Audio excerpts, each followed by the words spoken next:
At kaugnay niya, naging mainit nga pong pagdinig sa Kongreso tungkol sa budget ng Office of the Vice President. Nagkainitan at pagsagutan si VP Sara sa mga kongresistang nagtatanong sa kanya sa pagdinig. Yan pong paksa sa punto de vista ni Professor Antonio Contreras. Professor.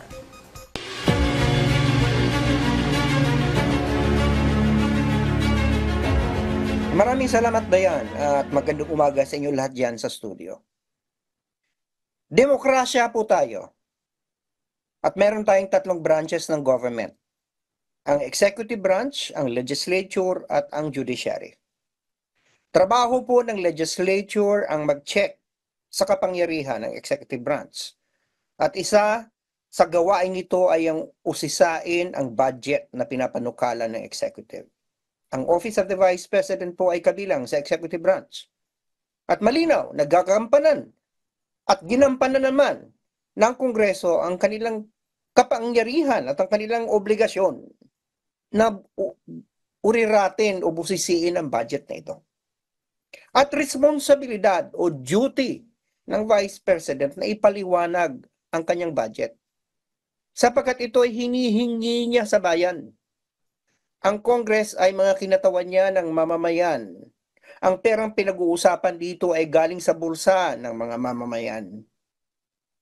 At dapat sagutin ng Vice President ang mga katanungan. Ngunit nakita natin kahapon na deliberately inulit-ulit niya ang kanyang response, na fino-forgo niya ang kanyang opportunity para sagutin ang mga tanong. Hindi natin maintindihan kung anong dahilan nito. Sabi nga ng iba, kung ayaw sagutin, di huwag bigyan ng budget. Ganon ba ang gusto ng Vice President? Sabi naman ng iba, parang akin ito doon sa nagpipli ka ng karapatan mo na hindi ka ma-incriminate.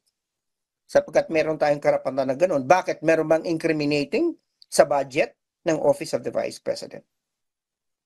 Merong sinabi ang dating Pangulong Gloria Macapagal-Arroyo kahapon sa halata namang pagtatangka niyang kampihan o depensahan si Vice President Sara Duterte. Ang sabi ni GMA ay wala daw sa lugar ang Kongreso na mag-exercise ng kanilang oversight function pag budget hearing. Pamanhin po dating Pangulong Gloria Macapagal-Arroyo. Subalit sa aking payak na pagkakaintindi bilang isang political scientist, ang budget hearing pa nga ang isa sa pinakamatingkad na pagkakataon para i-exercise ng Kongreso ang kanyang oversight power. Sapagkat doon niya kailangang busisiin, saan pagkakagastusan yung pera at paano ginastos. Kasi ito po yung bone of contention ni Vice President Duterte. Bakit pa pag-uusapan ng confidential funds sa 2025 budget ang pinag-uusapan?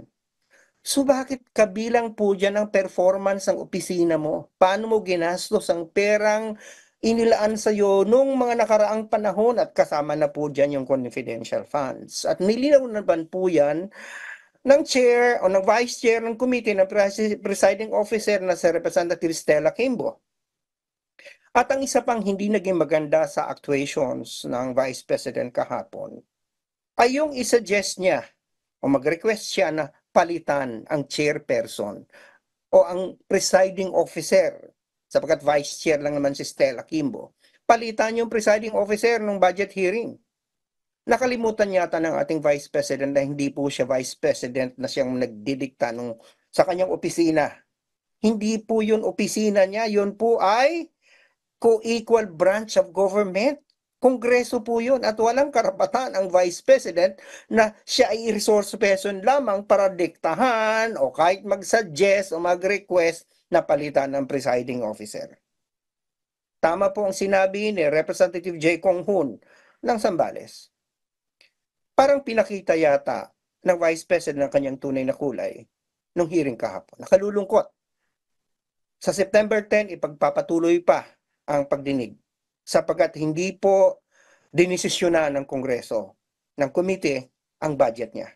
At sana sa September 10 mag-behave na ang lahat, lalo-lalo na ang Vice President.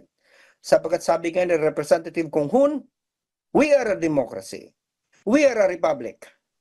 We do not have kings and queens. Yan lamang po ang punto de vista ko ngayong umagang ito. Maraming salamat at balik sa inyo dyan sa studio. Dayan. Maraming salamat, Professor Antonio Contreras.